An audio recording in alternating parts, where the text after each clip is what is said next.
Hello guys, welcome back to my channel. Today I have a fantastic story for you. So stop wasting of time and let's start the story. In a quiet village nestled between dense, towering forests, there was a peculiar legend.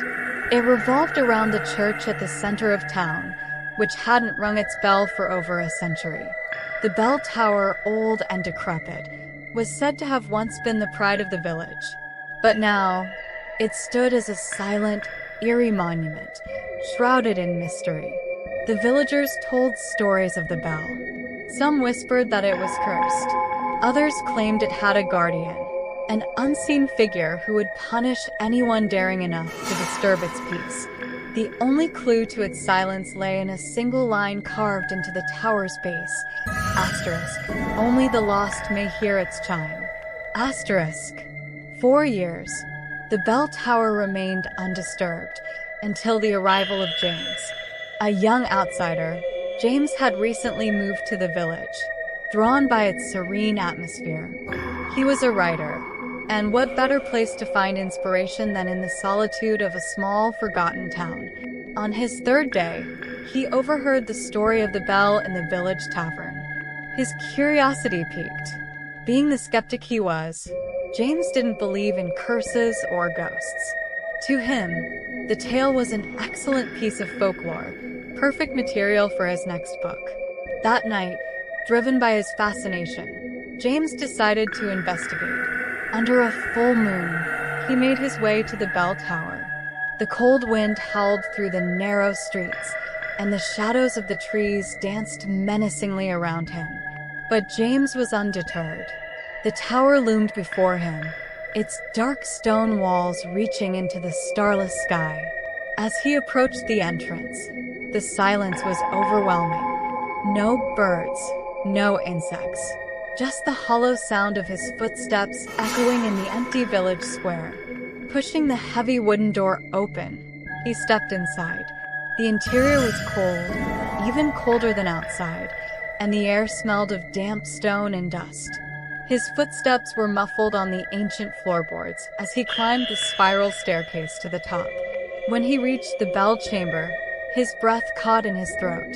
There it was, the legendary bell. Rusted, ancient, and covered in thick cobwebs, it hung lifeless.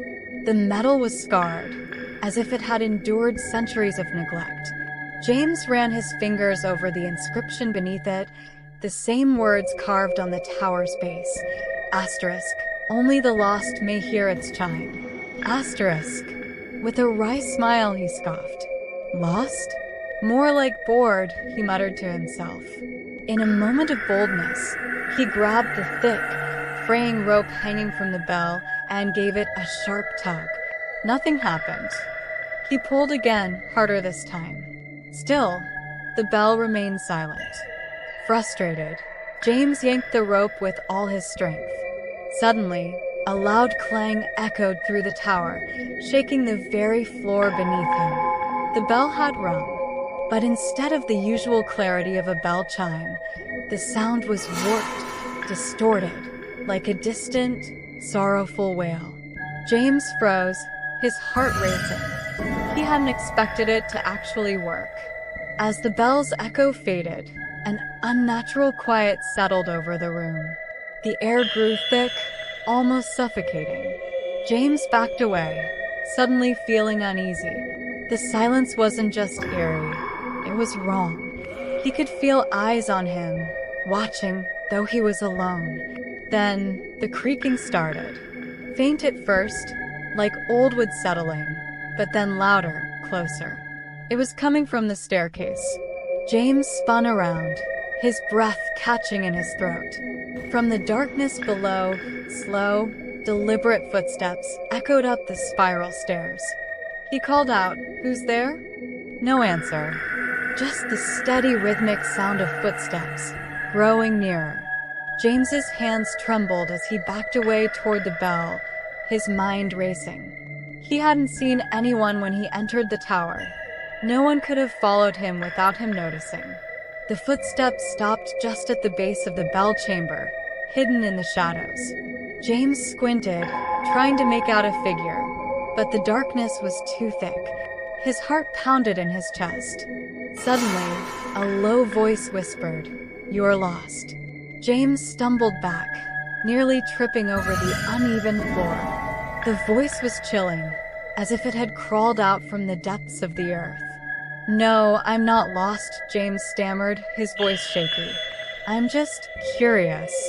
The silence stretched on, heavy and oppressive. Then, slowly, the figure stepped into the dim light.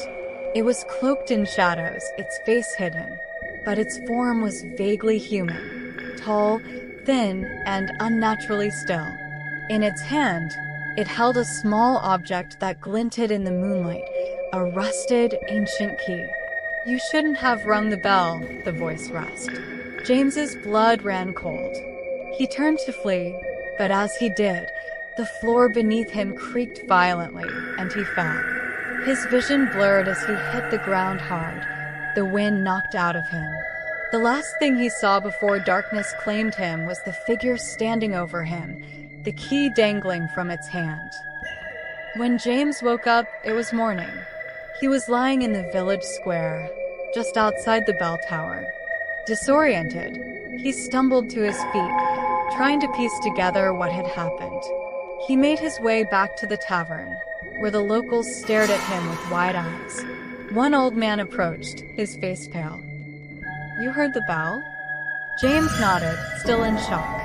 The old man shook his head solemnly. "You've rung the bell of the lost. Now, it will never stop calling for you." James looked back at the tower.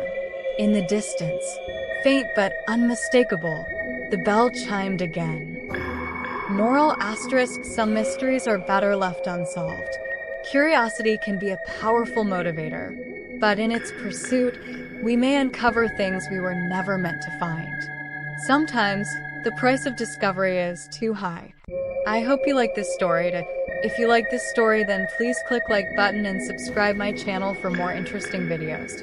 Okay guys, see you tomorrow with new fantastic video. Okay guys, bye bye.